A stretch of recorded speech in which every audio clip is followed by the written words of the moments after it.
Hello and welcome again to another edition of Hockey on 216, proudly driven by Hyundai. We're very fortunate in studio this afternoon and this evening to have the two captains of Jeppy, Aiken Cup. Welcome to the studio. Wonderful to have you joining us here tonight. Thanks for having me.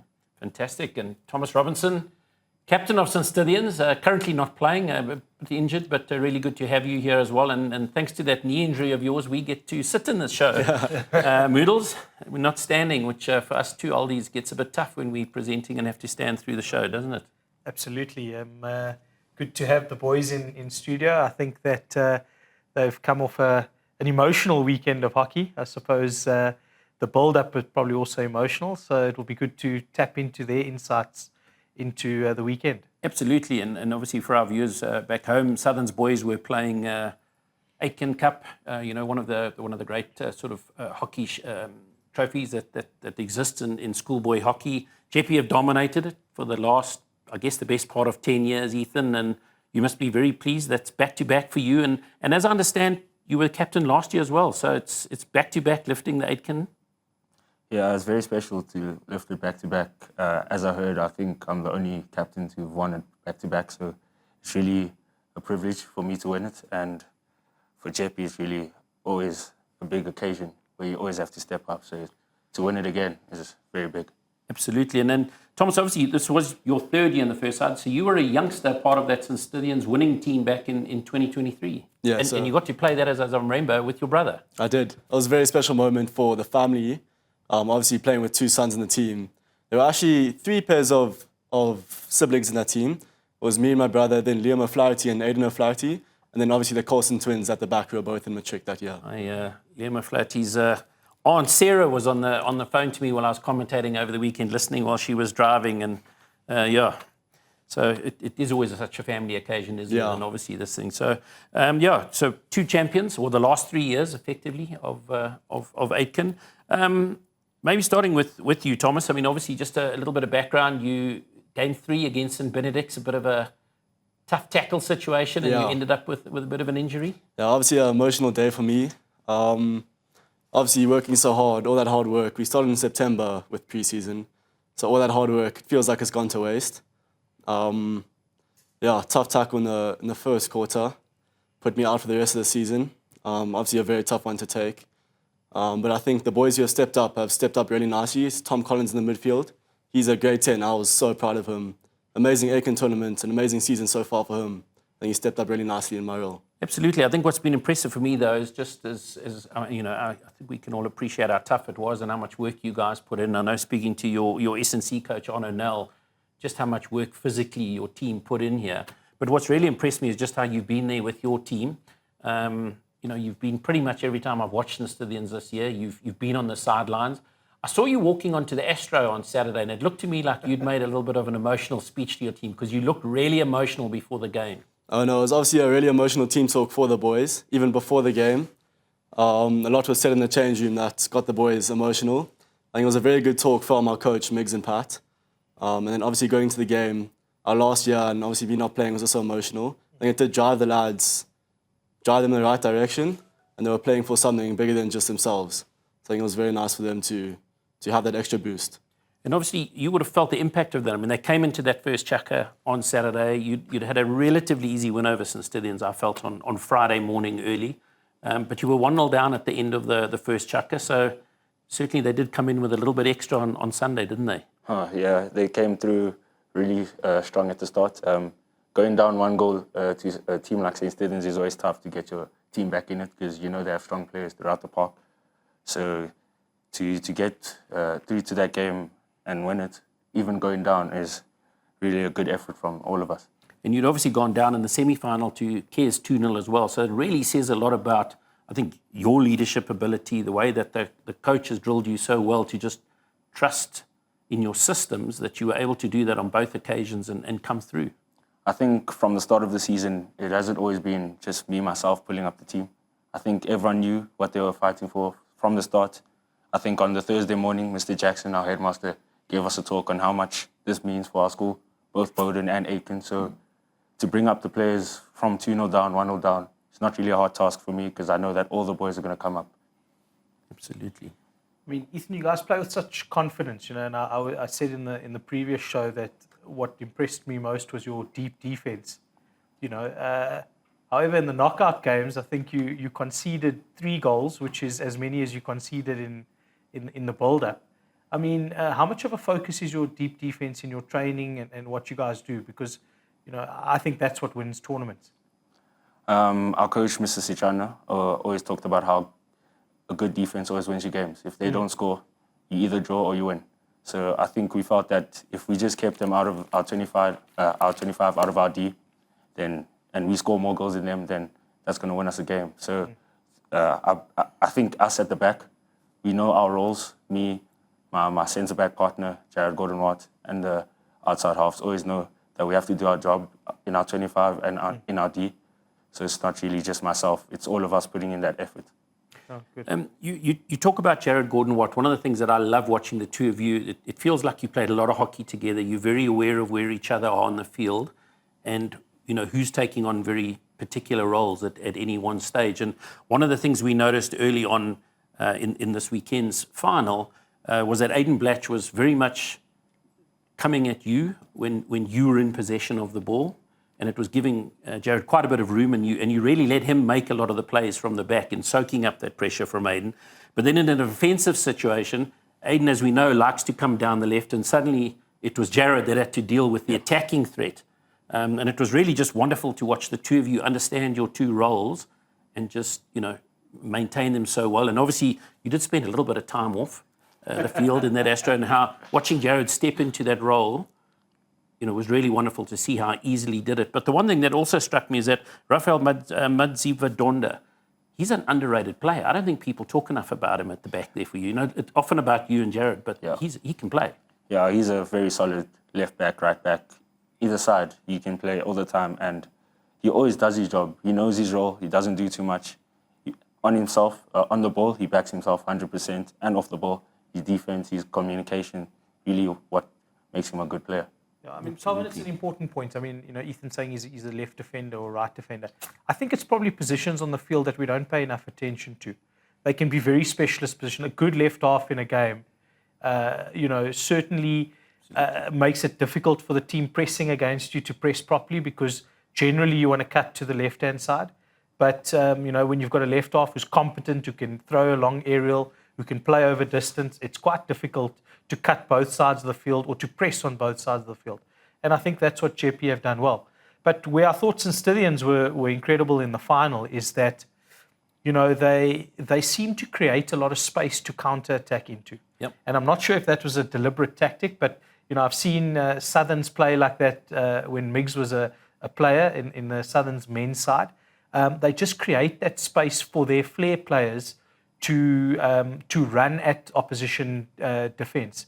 And I think what's very difficult to defend, and Ethan can probably speak to this, or both of you can, is when you're a defender and you have to defend space and you have to defend one-on-one, it's quite difficult. So what I saw in that last chukker in particular was that, Jeppy were having to defend a little bit higher up the pitch, but there was a big gap between the midfielders and the forwards, which the Saints did well to exploit that in that last chukker. I mean, was this a focus for you guys on the counter? No, it definitely was. I think we changed our game plan going into the fourth quarter, and that was to push our forwards higher up and to obviously bring our midfield and defence a bit deeper to create that space for players like Aidan, who are absolutely phenomenal at attacking that space and going one-on-one. That is our focus for us.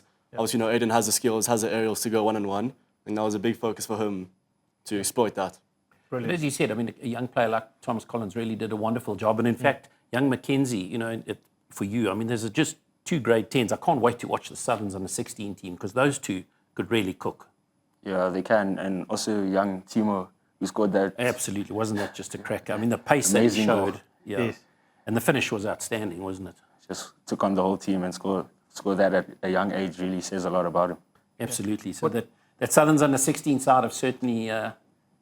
we're going to be watching very closely come June, July. I think it's going to, all these games and big finals, lead up to a really good IPT where I think Southerns is going to be really competitive. I think they're going to get good competition from Boland and Western Province. So I'm sure, Ethan, you're looking forward to that, eh?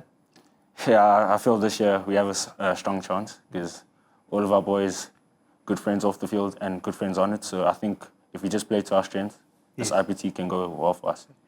Ethan, one thing that was interesting for me, I don't, if I could criticize the way you played the final a little bit, there's not much to criticize there, but you didn't close out the game at any stage. I felt like you left the back door open. Yeah. Had Saints scored that corner after the stroke, I mean, 4-3 with 4 minutes to go is anyone's game in a final, and I thought Saints were resurgent in that.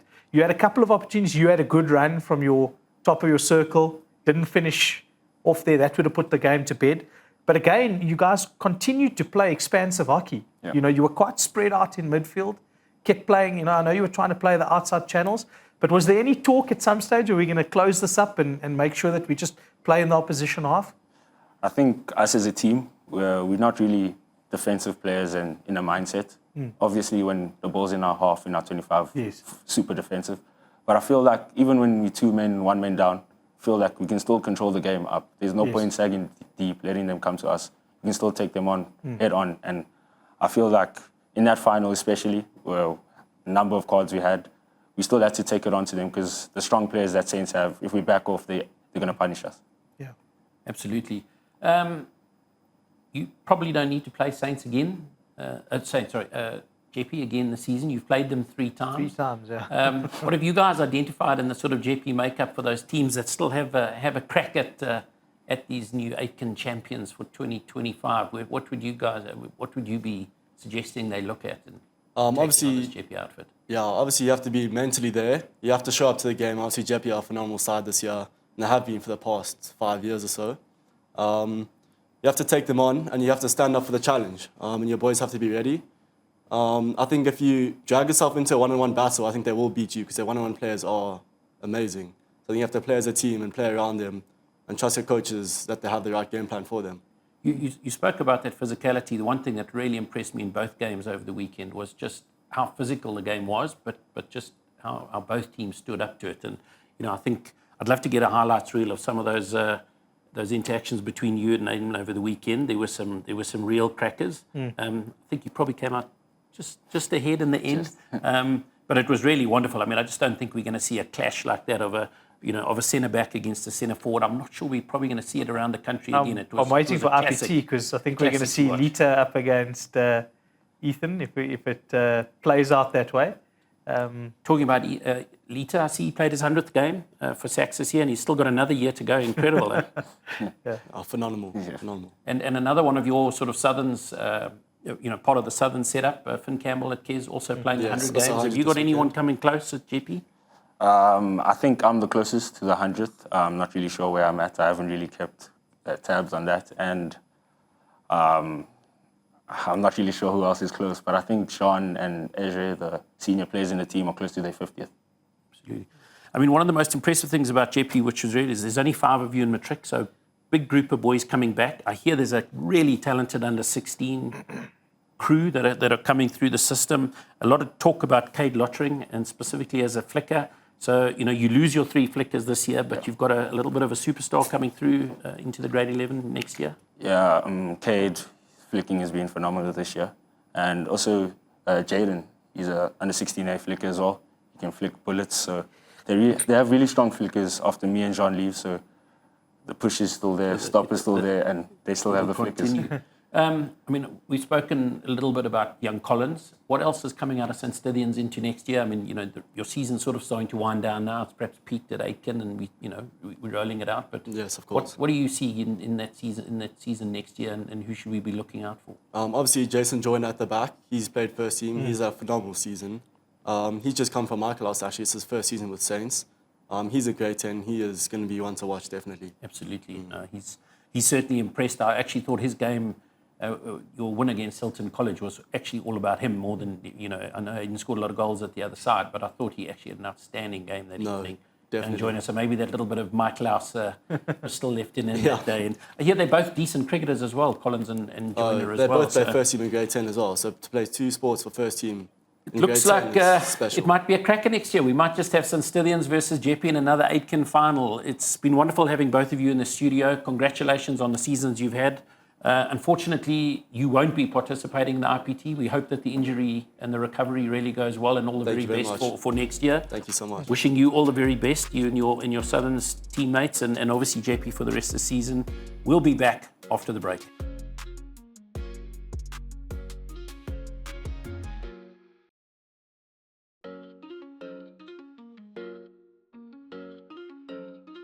Welcome back, Moodles.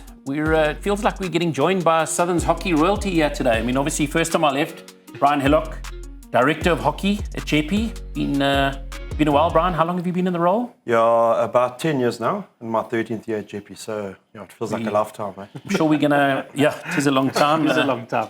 It's certainly a long time, and it's been 10 very good years for hockey in Jeppy, and I'm sure we're going to, want to talk to you a bit about that. I think one of the great strengths of the Jeppy hockey program, which we certainly want to talk about, is that recruitment. I think you've got some great coaches, but they tend to have a lot of really great raw material. So we're certainly going to be interrogating a bit about that, and maybe letting us see if we can get some of the Hillock secrets out there in terms of what he does to get that incredible hockey talent keep coming into Jeppy.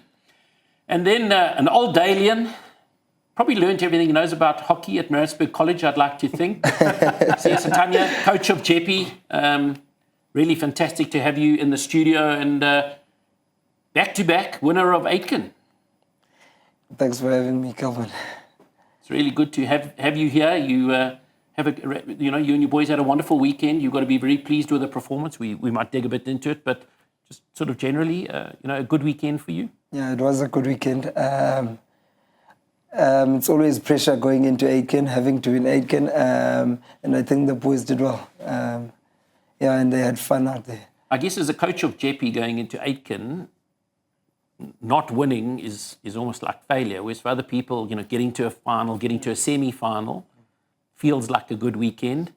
Jeppy, you lose the final, you've had a bad weekend.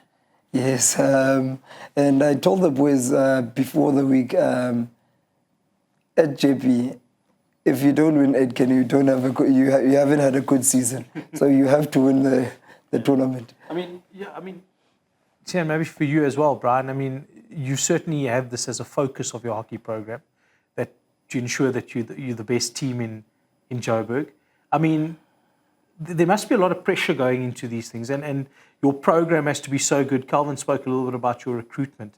You must operate with a 5-year plan that starts every year with the under-14s to ensure that you will be competitive in that Aiken tournament. 100% Moodles. When I first got to Jeppy, I actually found the document the other day, but it's a little one-pager that Dale Jackson had put together probably 15 years ago. And I pulled it out the other day, and I'm going to have it framed and give it to him when he leaves. Well, it's a worst-kept secret now. But he started with that 5-year plan, and it was maybe 3 or 4 points for a couple of headings. The one we have now that we redid 2 years ago, it's probably about 20 pages long. So it includes sort of every aspect of our hockey program, and everybody's got access to that, from the parents to our hockey patrons to the coaches to the old boys. It's not a secret, but we are very deliberate, about the planning that goes into it. You speak about hockey patrons and your old boys and supporters. There's massive backing behind the Jeppy program. And it's so good to see in schools hockey that, I sense that there's an incredible pride in the club itself. And whenever you go to Jeppy, all the parents are involved getting things done. Has that contributed, I should say, to your success? Yeah, 100%. A lot of the coaches, will use the phrase sort of "this means more." Yes. And the boys and the parents buy into it. Our parents are brilliant. And I don't think that we could have achieved what we have without the buy-in from the parents. You guys know as parents yourselves, it's hard, and at Jeppy we coach hard, and the pressure is there. The expectations are high, and our parents are phenomenal. They're the ones that are buying on a Saturday. That they're always there. You saw the turnout yesterday of the old boys and the parents. It was very special. Now, I don't think you cannot be successful when you've got that sort of support behind you. But as you say, parents in hockey, obviously a bit of a bigger financial burden than most sports as well. So they really just do carry so much more than games like cricket and rugby, for example, and certain others. Absolutely. It's obviously quite special, and I was just thinking, and I actually forgot to mention it to the boys earlier in the show, that Aiken and Bowden actually has its roots in St. Stithians and in Jeppy. So you talk about this rich history. Warren Bowden really did set an incredible platform for hockey. It's a bit, we spoke about Maritzburg College earlier in terms of its rich hockey history. Glenwood obviously had that in KZN and some of the other schools around the country. But he really was almost not only a father of hockey for Jeppy, but almost for Southern's boys as well. Yes, absolutely. I was actually chatting to Dale Jackson about it this morning, and he said that, in a time where you had to be sort of medically boarded from playing rugby, you got to play hockey at Jeppy. Yes. And I think that's what is Warren Bowden's biggest legacy, is the fact that he was willing to fight the establishment to allow hockey to grow at Jeppy. And obviously played a very big, a central role back in the day in getting hockey then going amongst the Joburg schools. So, our turf is named after Warren Bowden as well. So we call it the Bowden AstroTurf. Absolutely. So, King Williamstown, where you grew up, where it all started for you at Dale. Tell us a little bit about your sort of early entry into the game of hockey. Into the game of hockey. I actually played a bit of rugby when I was growing up. You were lock? No, I was flank scrum off. So our coach would always make us run cross country before training, and the guys that played hockey would always miss it because they were late. So I decided to actually join it as well. So that's how I joined hockey. Then I just enjoyed the game. And that move into coaching, you moved into coaching, you're still a youngster, relatively, compared to some of the other coaches that we see around. But you've been in the game for, as a coach for some time. What made you make that sort of leap into coaching? At first, it's as a student, when you're trying to coach out to get extra money, I think that's where it started, and I actually started enjoying it. And where was that as a student? You were? I was UKZ at Maritzburg, so I coached at Maritzburg College. That's almost like a university education in hockey. Who were the coaches at Maritzburg College when you started out there? So I was under Devin van der Merwe. Tough school. Yeah, Kevin Jelly, Kyle Emerson. So those were the people that were... Hey, Calvin, I can see where this is going. You're trying to claim him from Maritzburg College. It's like, that Red Army blood certainly goes a long way. We've seen the impact of Mike Bechet, alongside Brian and the team there. But no, listen, it's just wonderful to hear about your path into coaching, and it's taken you through St. Charles, and it ended up at a stage at DHS, and you were very much part of that DHS setup with Mike Bagway, which resurrected hockey at Durban High School. You won't know, I'm also an old boy of DHS. I don't think you know that. No. Yeah, sure. 6 months, but then I saw the light. You can't call yourself an old boy. Yeah, I know the song. Those were very special times, and you guys really rebuilt a hockey. You move into a JP program that's just so well established, and you've done an incredible job at that. But you're also part of a program that completely almost rebuilt a sport, and it really turned them into a very, very good hockey school again. Yeah, I think kudos to Baker there. That was hard work. I got there when they were doing slightly better, and I was coaching the better crop.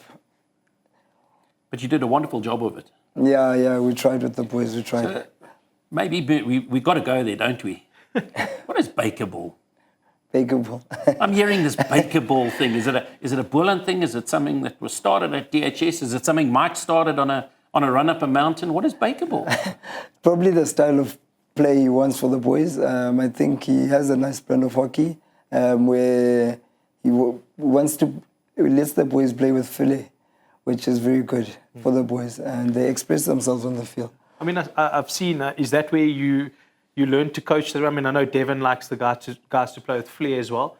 But we were chatting a little bit before the show, and you were saying that even in that last chukker of the final, you don't get in the way of the boys playing. Let them play. Yeah, so they have to express themselves. I think that's where you get the best out of them. Let them do what they want to do on that field. I think sometimes we restrict the boys. We overcoach, and they actually don't express themselves and play to their full potential. Yeah, absolutely. You asked the boys a bit earlier, or you asked Ethan particularly, why they didn't shut down the game, and I think that just shows you that they've got a coach who's saying, "Boys, play. You carry on." Absolutely, and I think I think when you're dealing with the caliber of hockey player that you've got there, I think you can afford to do that. Most of us as school coaches don't have 11 guys who you can trust on the ball at one time. So you're trying to make sure that the ball goes to players that will handle it in that kind of situation. But that's kudos to you and the way you've developed that squad. What I'm interested more from a a coaching perspective is you played Saints 3 times this season. I would imagine the first game was quite close, the 1 goal in it. Second game, you were more comfortable. That was the pool game at Aiken. And then winning the final. I mean, what did you do differently from game 1 to game 3? I think also the boys are improving. Yes. So they improve game by game. And then just defense. We just make sure that we defend. Yeah. And, going forward, you will create chances and maybe score goals as well. Yeah, that's why, I mean, now's probably a good time to bring in my prediction that was right for the He's been wanting to. and exactly for your, to your point. I mean, the reason I went with that prediction was that I thought that you had conceded the least amount of goals, I think, from any team in the country. You know, and I spoke last week about deep defense and the fact that, a lot of the scores this year I've seen like 5-2s and 6-3s, and just says to me that, we're not tightening up at the back and then making sure that you can. And I think that showed in the tournament. I mean, you conceded only 3 goals in the pool stages. And in a final, it's going to go like that, and you conceded 2. But, one was a penalty stroke. Eh? Both were strokes. Yeah. I think you make such a win. Maybe we're going to get the producers to pull up. It's exactly what you said last week. Jeppy are going to win because their defense is going to be the best out there, and you had been so disappointed. Obviously, we had Ethan Inyo, who's just an outstanding player. One thing that really impresses me about him is not only his ability on the ball and off the ball, but his communication to everyone around him is just so powerful, isn't it? Yeah. I think we're blessed to have a player of Ethan's caliber, even his leadership. Yeah. I think that's one of the most biggest assets he has. And sometimes I just tell him, Ethan, you talk to the boys, type of thing, and he just comes in. I just watch him how he talks them through the game. It's just quite incredible to see, and obviously incredibly well supported with Jared Gordon. What we spoke about, the two of them, just how much of a partnership they've got. But a lot of those other players around him, and you were just talking about so many of those others, players like Lacey and Van Deventer. There were some moments in the game where each of them really pulled off some wonderful tackles, good piece of distribution at the back. Perhaps the unheralded players in that Jeppy side also played a big role in that final. I think one of our biggest assets is actually we're a team. Like, we're a team more than having good individuals. And I think I don't think there's anything too wrong with your individuals there. There's some fine individuals, lots of them. And they play as a team. There's no one who's a superstar. They play hard, and they run hard for one another. How do you work with that awareness of that? And I think you spoke to Ethan about in the third or fourth quarter where he started to make some runs forward, which he hadn't done. And the impressive thing for me was seeing young Mackenzie immediately pick up on the fact that Ethan had gone, and he just pulled himself all the way back, whereas, he'd very much bossed that midfield. But it was almost within like a second or two. He saw Ethan was going twice, and he just pulled himself back into position. Matthew's game awareness is very good. Exceptional. Yeah, it's very good. How he reads the game, always on the pass line, intercepting balls, making tackles, breaking down play. He's a very good player. And smart as well. Absolutely. Yeah. I mean, Brian, I was just thinking about while Sia was talking. I mean, your program being as successful as you've had good under 14 team this year, under 15, under 16 first team. I mean, how do you manage expectation from the boys who are just on the fringes of those teams? There must be good battles to get into your A sides, and boys playing in B sides that would play in A sides in other schools. Yeah, Moodles, it is tough. But I think, part of our program, and it's something that we've had lengthy discussions about, is one of the few schools that send our B and our C sides on tour. So you could have an under 14A player this season who then doesn't make the 16A next year, but then he plays in the 16B side. We host our Merchant Festival. That, yeah. Our 16Cs go. So for me, it's about creating opportunities. The last 4 or 5 years as a 16A coach, I run with a squad of between 18 and 22, Sia will tell you. So there's often guys that are getting opportunities. And, we train Tuesday, Thursday night, and I say to the boys on Thursday night, how you train tonight depends where you play on Saturday. Right. So it's not as if the squad is closed. And I think that can be quite tough. I mean, Mukhali, who scored that goal yesterday, played 10 under 16 B team games last season. Yeah. 10 under 16 B games last season. Yeah. So he was in and out of the 16A squad for various reasons at stages during the season. So you've got to build depth. Yes. And you do that by creating opportunities. So it's tough It's tough on the parents financially, but we see that as a key part of our program. Yeah. Listen, so much to unpack in this Jeppy program. We're going to take a short commercial break, and we'll be back to talk to Brian and see a little bit more about bringing players in, how you manage players. And I think one of the things we'll discuss after is not only game time, but also game time during the game. And we'll be back after the ad break to discuss that.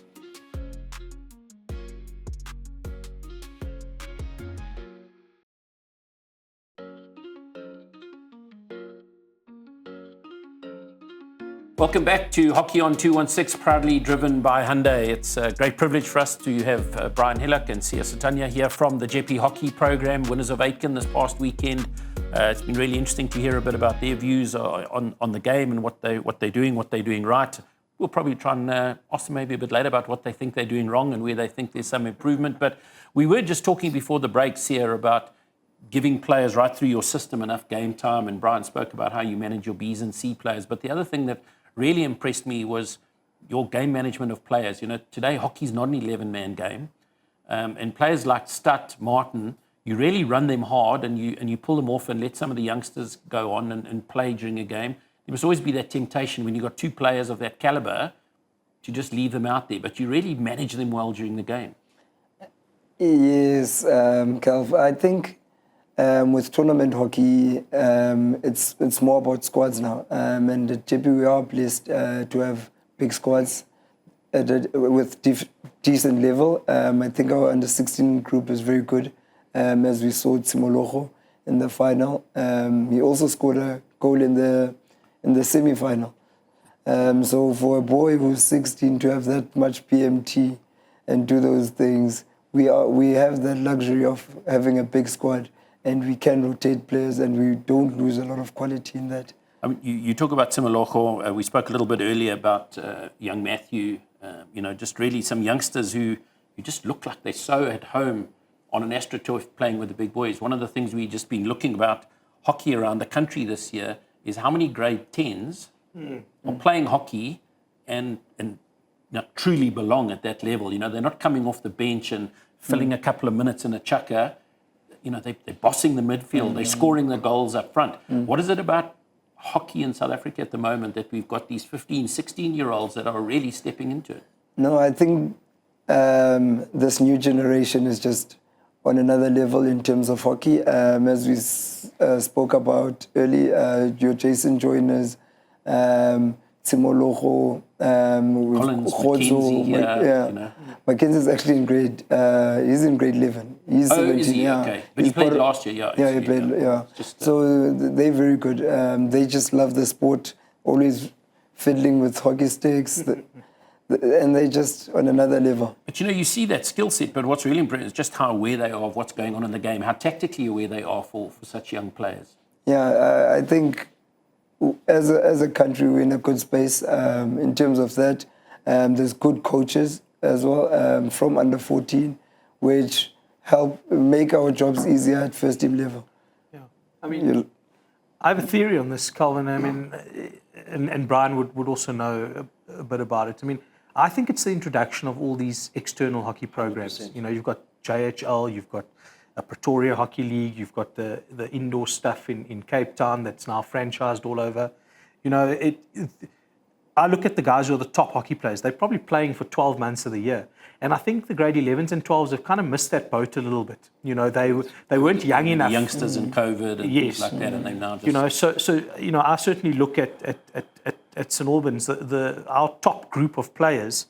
They play every indoor tournament. They play every franchise tournament that's around. So those guys are ending up, I would guess they're getting, in excess of 50 to 100 games a season when you go across their outfield season, their indoor season, their provincial games. So I think there's more hockey on offer. I mean, Brian, you've been involved in a little bit of that. 100%. I think what COVID did is it opened up a whole bunch of avenues for additional hockey.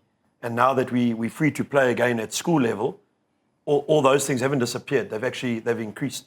So, I mean, I agree with you that the amount of hockey the boys are playing, and I'm a big fan of it. You haven't even spoken about the fives that happens in summer. Yes. The guys are just playing a lot of hockey, and that's where the game awareness comes. In the olden days, you're playing 20 games a season. You know, and it would take you many, many years to get that understanding on the field. Now, I mean, I was watching some Bowden C section games the other day, and you've got guys at Bowden C section. You know, at some of your smaller schools that are on grass, that are drag flicking and throwing overheads. And I mean, that was unheard of, 5 years, 10 years ago. No, there's certainly a lot of depth in the country at the moment, which I think is important, and we'll talk a little bit about that when we get to some of the results. Yeah, I think we will. And I mean, you talk about that depth. I think you losing 5 players this year out of your squad. You've got a fantastic under-16 side, some really good under-15s that we saw this weekend that are obviously going to push into your program. You've told me about a couple of the guys that you're really excited about. So we know teams like, I think there's 13 coming back at Paul Roos Gymnasium. That sort of sets up a bit of an interesting potential clash next year. If we could just get Paul Roos and Jeppy in the same province at the same time. I think we've got to tournaments. Well, I think we've got to put the Jeppy management on the spot here and say, come on, guys, you've got to get to either Hibbert Shield to play against the top guys, or we've got to get you down to the Cape to play Paul Roos and Sax. I mean, we'd love to see that.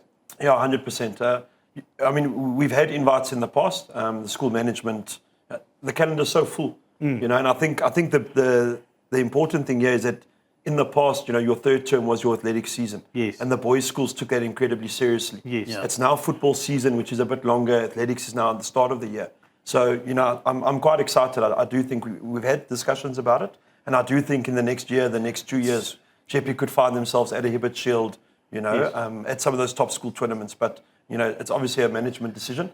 The boys and the, we'd all love coaches to see it next year. Maybe we we've got to talk to some of our sponsors and people to get you down there. But even this year, you know, because I think you certainly watch the hockey around the country. As a coach, I mean, you've got to want to have a crack at Sax and Paul Roos this year. They really are the two teams that must be setting the benchmark, or the benchmark that you think is similar to you. And they're probably looking at you the same and thinking, you know, can they really call themselves number one in the country if they haven't played Jeppy? And if they haven't played Jeppy at Bowden, I don't think they can call themselves number one in the country. So maybe it's a tie. Yeah, I mean, and I think that's where the rankings for me are, you know, challenging. In that, you know, I think if you want to figure out who the top 5 are, they must have played each other in the season, because that'll give you a true reflection of where we are. You know, so maybe there's a gap there and I think Hibbert Shield is kind of fulfilling that gap at the moment of trying to see who the top teams are in a tournament format. And I think the one team that's missing is Jeppy, so no pressure. No, we are very excited. The boys chat about it all the time, you know. Obviously, as coaches and adults, you try and temper those expectations sometimes. But, you know, I know with my under-16 boys, that's all they talk about, you know, wishing that they had the opportunity to play Sax, Paul Roos, you know, even some of the Cape Town and Eastern Cape schools that you don't get to play. And it's, for us as coaches, it's quite exciting because it's different styles. So it tests us as coaches as well. And I mean, again, it doesn't take away from the sort of Nomads event, which is a wonderful festival with a deep history, with some wonderful roots in it. But there's got to be that in a coach. Like you'd like to really play against teams that can challenge you. And obviously a little journey to Paul Roos to take on Michael Baker would be quite special, I'm sure. Yeah, it would.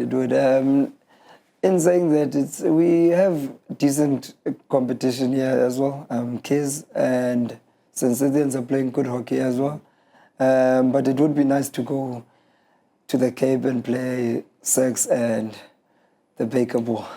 Yeah, listen, I mean, there's no doubt that we'd like to see it. And, you know, I think for the boys and everything, I mean, obviously they do get, you know, you know, the best of the best will play each other at IPT soon, so they'll come up against it and we'll see those sort of combinations. But it certainly would add some value. The girls obviously have those top 12 events. But the big problem, obviously, well, not a problem, because a lot of these boys also play football, and it's probably a lot of the reason they've got so much awareness out on the park because of their football backgrounds, etc. That it's helped them to be better hockey players too. Yeah, I think why it's special to see it at school level, to see the top teams playing each other. I think when you play for your school, there's something that you've invested years of your time into, you know. I understand boys are passionate about their provinces, but they play under coaches sometimes that they're not, you know, they're playing a different system to what they play at school. You know, now, you know, a Jeppy boy who's been through the program for 5 years, I mean, to go to a Hibbert Shield or to a top 10 tournament or something like that, there's massive amount of pride to play for there, you know, and legacy, because you'll talk about it for years to come. And maybe, you know, like you talk about Aiken becoming a Jeppy thing, who knows what will be the next thing, you know? Correct. So yeah, we're sort of coming towards the end of your time with us. It's been really wonderful having you in studio. The season sort of starts to wind down for you a bit now. What's left in the season for you, and what are your sort of big focus areas? Do you already start thinking about next year, or are you very focused on getting the team through? Because as you said earlier, for every Jeppy team, success is really about Aiken. Aitken's in the back pocket. Now what? No. We still have big fixtures coming up. We've got Pretoria Boys and Affies, which are good teams, so we'll have to focus on that. Maybe go to IPTs as well, let the boys, and maybe third team, when we come back, we'll introduce a few youngsters into the first team setup as well. And then, do you play Kes again? Yes, You still have another on the return leg, Yeah, so return you've still leg. got that. And I mean, yeah, it's one that you tended to have won in the past couple of years, but it's always a tough one for you, isn't it? Oh, very, very tough. It's just a lovely occasion, that Friday, Saturday, hockey, rugby, it draws the crowds. It's always special for the boys because they get to play in front of their friends and family. And I think typically their last game. Yeah, 100%, more often than not. So it's 2nd or 3rd of August, I think, is the date. So we'll be looking forward to Yeah, that. it's a fantastic, it's an occasion, right? When you have 10,000 people there watching, it's very special. Brian, I don't know if you're going to let anything out the bag. Any good acquisitions for next year? What is that pipeline looking like at Jeppy going into 2026? You happy with what you? Yeah, we work really hard. Quite fortunate to, like I say, have the backing of the school. And we've got 3 or 4 coaches that watch a lot of hockey and watch a lot of the youngsters. And I think our under 14 side next year will be quite good as well.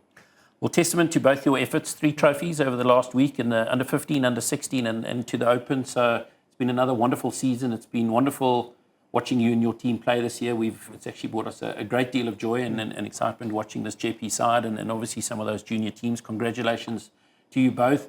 The headmaster will be leaving, who's been a massive hockey supporter. So I guess good luck to St. John's. Hopefully it might bring them a little bit of hockey magic, and maybe that one pager, he can take that with him on his journey there. It's been wonderful having you in the studio, and we'll be back after the insert looking back at this last week's derbies around the country.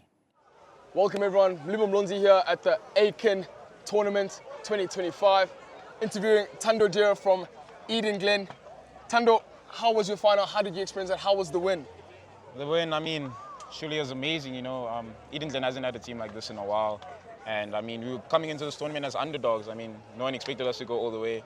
And we made it.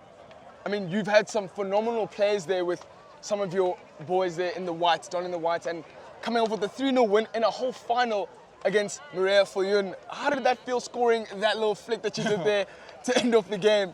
It was nice hearing that final whistle, and then they give us a shorty, knowing that the win's already confirmed. But getting the goal at the end, it was magical, honestly. And just a final thing that I want to say, on commentary, you were called Chef Dira. Apparently you were cooking it up disgusting, so how do you feel about that nickname? I need to watch the game back, that's for sure. And that's nice, Chef Dira, I'm start using that one. It's Chef Dira here, Mlibo, and thank you for tuning in. We're here at Aiken 2025. And it's been lovely. Back here at the Aiken and Bowden final here at the Wits Astro. I'm joined here by the St. Stithians captain, Tom Robinson. Tom, this is your final Aiken, unfortunately unable to play due to an ACL injury. How are you feeling for your boys up against Jeppy? I'm feeling confident. We put in the work. And we started last year, September. So we've definitely put in the work, put in the hard yards, and I think we're going to reap the rewards tonight. Unfortunately, in your first encounter in the group stages, just shying away with the loss, a 3-1 defeat against Jeppy, and now up against them today. What do you think is the difference between you and this Jeppy side? I don't think there's much in it, to be honest. We played them our first game of the season. We lost a narrow 4-3. I think we were unlucky there. I think in Aiken this weekend, I just think we shied away from the challenge. I think we didn't put enough effort, and I think they were more hungry now, so I think they deserved that win. But we're back for more, and third time's a charm, eh? And third question, final one, how are your lads feeling? Obviously you can't be there on the field to lead them, but obviously you're here in spirit, you're here in support. How are your boys feeling for this final? The nerves are very high, eh? We had a team lunch now, we played some putt-putt, and then went for a team lunch just to ease the nerves a bit, but the nerves are high. The boys are feeling nervous, but I think they're up for the challenge, and it's going to be a good one tonight. Walter, very good luck to you for the boys in the blue and white. And this is me, Mlibo Mlonzi, here at the Aiken and Bowden final at Witwatersrand. Thank you so much. Thank you.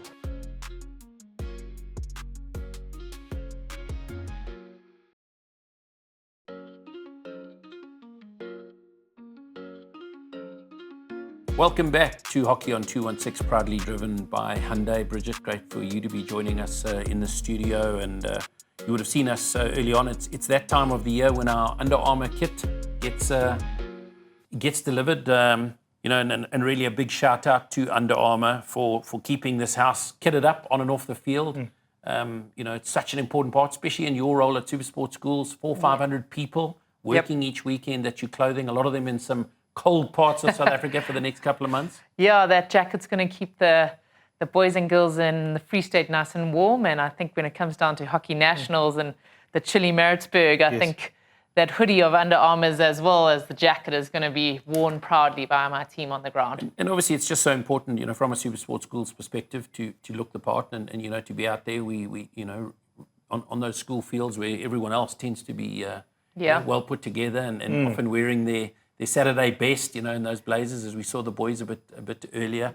I see we're all in black this year at SuperSport schools. We had a few more colourful outfits last year, but for those who are looking for the SuperSport schools team this year, they'll be the ones in the black Under Armour kit. Absolutely, a little bit more practical for the team that are behind the scenes often. So, the front of house guys are always there, but a lot of our team, we don't give them as much credit as they need, but they're back of house. For Calvin and I that like to sample all the burgers and prego rolls, it's quite a slimming colour.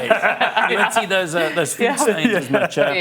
Just coming out of Aiken and Bowden, we obviously spoke to the two boys teams from the final, but it's a much bigger tournament than that. There's a B section, and the one school that really stood out for us this year was Hoërskool Linden, Bridget, finalists in both the Bowden B section and the Aiken B section. Unfortunately, they lost both. Yeah. They do get a second crack at promotion, but just congratulations to that program on a really wonderful Aiken Bowden tournament. Yeah, Leon does such a superb job out of Linden.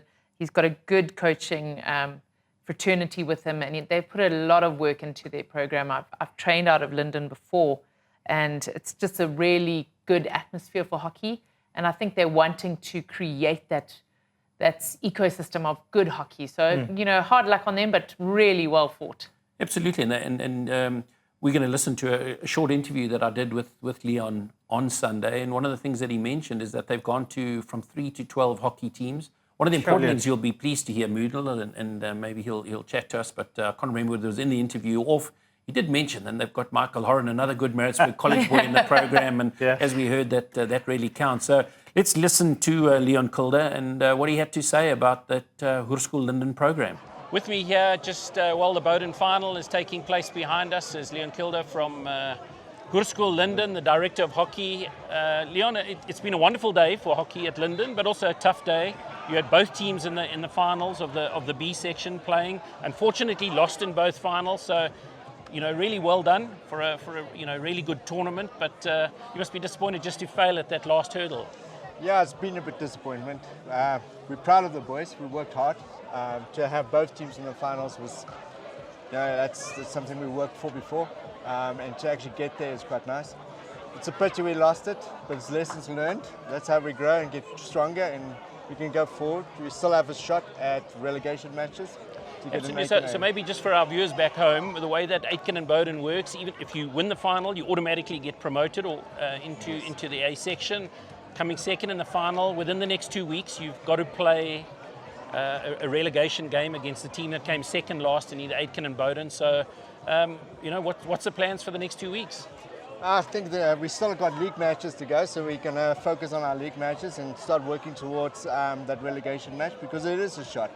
It's an honour to play in the Aiken A or Bowden A section, and for us, for being a small school, we worked hard to do that, and I think we can. And absolutely, a school probably better known in Johannesburg as a rugby playing school, great Springboks like Tinus Delport and people like that have come through the system. But it's testament to what you're doing with the program. Tell us a bit about the coaches that you've got right now and what they're sort of doing to have that level of success at both under 15 and open is really significant. Yeah, it's been a long-term plan, and bringing in quality players that can coach and still playing hockey, like Michael Horan and Travis Crumples, who's both in our juniors section at school. We've got Michael Tuck, who's working with the seniors, and at the girls, we've got young coaches like Julie Duplessis and so on. It's all part in Kelsey Stark. So bringing in those experienced coaches that can bring that, that's still playing, bring that passion into it, and then just structure a good program, know what our strengths and weaknesses are. We started with 2 teams 8 years ago. We're sitting with 12. So I think 12 teams across the system. Yeah. That's fantastic. so it's something we worked on, and we're proud of them. So the coach is working hard behind the doors. Well, congratulations. I mean, I think it's been a thank really you. successful weekend. All the very best as you go into those playoffs. It'll be thank wonderful you. to see 2 Linden teams in the A section at Aiken and Bowden next year. No, well, Congratulations. definitely. Thank you. Cheers. Appreciate it. And that was Leon Kuller from the Hoërskool Linden program. And again, just congratulations to them. It was another busy weekend outside of Aiken Bowden of a lot of derby matches around the country. We're certainly not going to get time in this show to go through them all. But Bridget, there was another SPAR tournament down in KZN. What took place? Yeah, there was the 8th of the 10 regional finals down at Creston College on the south coast. And so this particular one, a really good development one.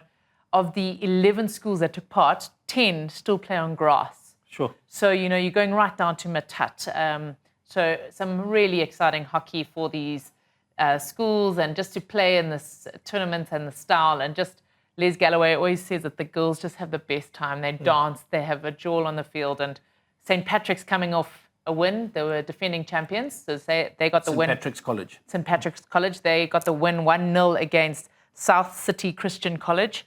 And you had other schools like Ikopa High School, and just some really, really fun hockey had at the SPAR tournament. It's just wonderful what SPAR do for girls hockey absolutely. around the countries and noodles, bringing schools from all sorts of regions together in such a wonderful tournament format. Ultimately, that's our aim, is to grow the game. Yeah. To communities that wouldn't normally be exposed to hockey, and I think SPAR are doing an incredible job there. And you think, some of those girls had never seen an Astro before, and there they are playing for the first time. Really Brilliant. cool. Bridget, and the dates of that final, I think, are being hosted at St. Mary's DSG Kloof, 26 to 27 July, so it's still some way off. There's still 2 tournaments to take place, but already through Felixton College or through Ashton Belito or through Maristella or through from the Durban Central region, which was a really good win for them, wasn't it? Yeah. St. Mary's DSG Kloof, Yes. obviously with the highway region. Epworth Yes. were the early winners early on, and they'll certainly be contesting, along with St. Anne's. Yep. Correct. From Pietermaritzburg North, and Kingsway High School from Durban South, Amazon Toti. Your old stomping ground there. Yeah, we grew up as young kids in that part of the world, so it's wonderful to see Kingsway participating in that. So, yeah, a really wonderful tournament. One of the things that we want to start bringing into the show is a new little piece, a sort of our Hyundai Hype, best performance or performance of the weekend in boys and girls hockey. And there were quite a few interesting games. I mean, would we be giving it to Jeppy for winning Aiken Cup from a boys' perspective, in your view, this week? I think that we kind of, I certainly thought that Jeppy were the favourites to win that. You did. So it You wasn't called it. totally unexpected. I think another game for me, Kelvin, which I think was an unexpected result, was down in the Cape, Stellenberg beating Bishops 2-1.